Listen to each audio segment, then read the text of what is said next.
Your personal ancestry story begins with the shared story of our human ancestry.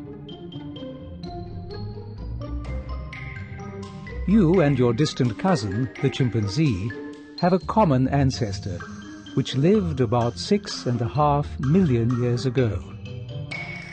We can learn about this common ancestor by noting what makes us similar to chimps. But many things also distinguish us from chimpanzees, like our big brains, which enable abstract reasoning and the development of complex languages, and our anatomy, adapted to upright walking. These human traits developed gradually over millions of years. The fossil record reveals a long and eventful parade of human ancestors. During some periods, several of our ancestors coexisted.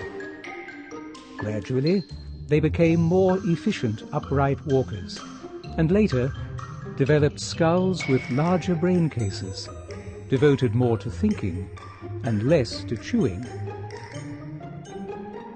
Our knowledge of the exact relationships between these ancestors is incomplete and often is revised because of new fossil finds. Some of them were our direct ancestors. Some of them were distant cousins who became evolutionary dead ends. But by 200,000 years ago, we're on firmer ground. We find the bones of people in Africa who looked something like us. Not exactly like us, but close. They built fires and flaked stone into spearheads, knives, and scrapers. They were physically strong and still depended on their muscles, not their technology, for much of their survival. Here, in addition to fossils, we have genetics to help us find our prehistoric kin. All of us living today inherited our DNA from this small group of ancient people in Africa.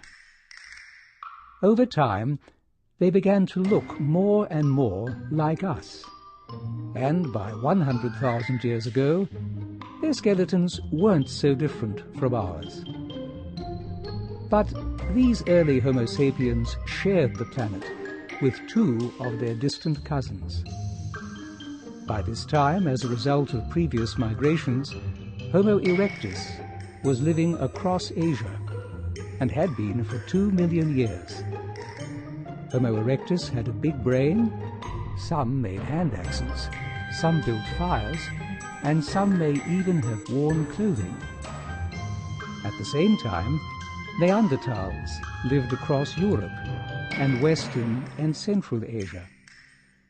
They had even bigger brains. They made spears and stone tools similar to those found in Africa.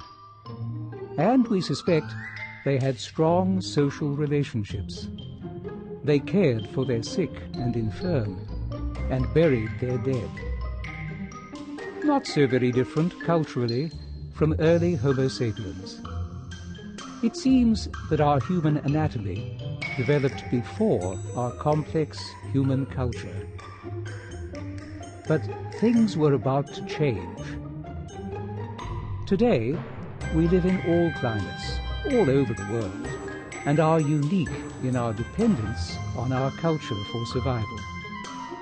How we got from there to here forms the next chapters in our human story.